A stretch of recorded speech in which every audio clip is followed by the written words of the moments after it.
Ng araw mga kajak. So, meron tayong nag-overheat na EcoSport. So, ito yung ating EcoSport na nag-overheat. Pakita ko. So, ayan mga kajak. Ay ito, upon observing, tignan nyo, ang daming dumi. Doon sa water passage niya. Yan, magkokos din yan ng overheat. Babara sa ating mga radiator. Ayan, dyan sa water passage. So, possible yung mga, ayan, kita nyo mga kajak yung dumi na yan.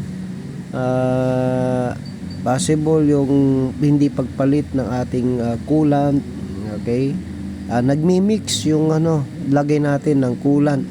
So, kulay yellow o kaya tapos ginawang pink, kulay green, ginawang ganito. So, yan, magkokos din yan. So, magpupulbos-pulbos tapos babara sa ating mga radiator. So, hindi lang yan naman ang mga cause ng ating overheat. So, tignan nyo, lalaki oh. So, doon sa ating radiator, babara yan. Hindi makakapag-flow na maigi yung ating radiator sa papunta ng ating thermostat, pamakina. So, ayan, magkokos din yan. So, pero pinaka-cause talaga nito, itong tinatawag na cylinder head gasket. Ito mga kajak, makikita nyo yung cylinder head gasket nya. Ayan, yun, doon sa number 3 at saka 4, ayun, medyo may tama na. Sumisingaw na talaga dyan yan. Ayan, ito yung number 4, ayan, ito yung number 3, ito yung 1, 2, 3, 4 yan. So, makikita nyo na singaw na siya. So, kaya nag-overheat din ng ating sasakyan. So, yan talaga pinaka-cause niya, yung sa cylinder head. Kasi ayon sa may-ari, nag-overheat na itong sasakyan nila nung dinala din dito. Tapos chinik natin. Sir, may kayod na yung housing ng ating ng head. May dalawa. Ikot mo. So, ikot mo nga uli. Tapos ito, may alog na to. Up. Sipa. Konting-konti. Ups, okay. Yun. Kita nyo sir. May alog na. Ito. Pagka ganyan, may clearance na rin to. Ito. Pag binalik natin to, di na magtatagal. Yun. May kalog na. Ito tinamaan. Yan, press, number 3. May tama. Pati nga din itong design. So, yun, may mga tama, may mga gasgas. So, hindi ko alam kung paano nila nagtap overhaul. Tapos ito po, daming dumi. Papasok yan sa radiator. Hindi nga nila binalik dito yung separator plate. May separator plate to sa gitna. Ha? May plate to. May separator? Hindi nila binalik. Hindi na ibalik. Okay. Ikot pa, Mark. Dandahan lang. Balik. Balik. Sipa. Up. Sipa. Dandahan lang. Pitik lang. Si diretso. Sipa. Diretso. Sipa. Balik konti. Kulang. Tama yung si piston. So, ito sir yung nag-cause ng overheat. Singaw na dito yung ating head gasket. Tapos, ayan, tignan nyo. So, sumisingaw, kaya lagi nag-overheat na. Tapos, dun sa, ayan, at saka yung gasgas ng ating piston dyan. Yung piston rin gumagasgas na sa housing.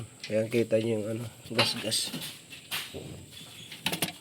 Yun, gasgas na. So, pag-decide po kayo sir kung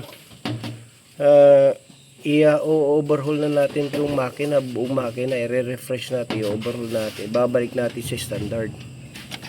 Kaso medyo magastos, pero sigurado naman. Pero kung top overhaul lang naman, pwede rin naman. Kaso hindi ko kayo mabibigyan ng napakagandang warranty. Kasi po may tama na yung ibang yung number 3 at saka number 4 na piston. Mga kajak, so ganun lang. Hinihintay lang natin yung yung desisyon na may-ari, no? Kasi ang una namin ang una pong sabi possible itatap overhaul natin yan. Dahil nag-overheat, mataas na yung malakas yung pressure. Ngayon, upon opening ng tinatawag na head naman, ay nakita natin may mga gas-gas na yung kanyang chamber, alog na yung kanyang mga piston. So, sabi ko sa ating client na hindi ako makakapagbigay ng malaking o mahabang warranty pagdating sa ganyan, kasi nga kung itatap overhaul lang natin, hindi ko alam kung gaano tatagal pa yung mga piston ring niya, at saka yung chamber niya may gas-gas na. So yun lang mga kajak. Anyway, kung tayo ay may mga sasakyan na ganito, ingatan natin. So pagdating sa cooling system, maraming pinanggagalingan ng ating overheat. Meron tayo dyan especially ito, Ford EcoSport. So maraming panggagalingan, so kailangan talaga natin isa-isa. Meron tayong tinatawag dyan na ECT. Yan. Pag hindi nakakabasa ng maayos na rin yan, mag-overheat. So meron tayo dito ang tinatawag na thermostat naman. No? Yan. Ito. Thermostat naman yan dyan nakalagay. So idadiagnose din yan kung mahina na yung buka o kaya stock open siya, stock close yan. Yan ang panggagalingan ng overheat natin. Ano pa? Yung sinabi kong cylinder head gasket, yan, panggagalingan ng overheat natin. At yung fan, no? Panggagalingan ng overheat natin yan, yung fan, pagka hindi maayos. So, kulang sa langis, pwede rin, yan. Magkukusin ng overheat yan, pagka kulang yung langis natin. So, marami pwedeng panggalingan ng overheat ng sasakyan, o overheating ng ating sasakyan. So, pagka ganun talaga, idadiagnose natin isa-isa. Para sa ganun, malaman natin kung ano yung problema ng sasakyan. So, yun lang mga kajak.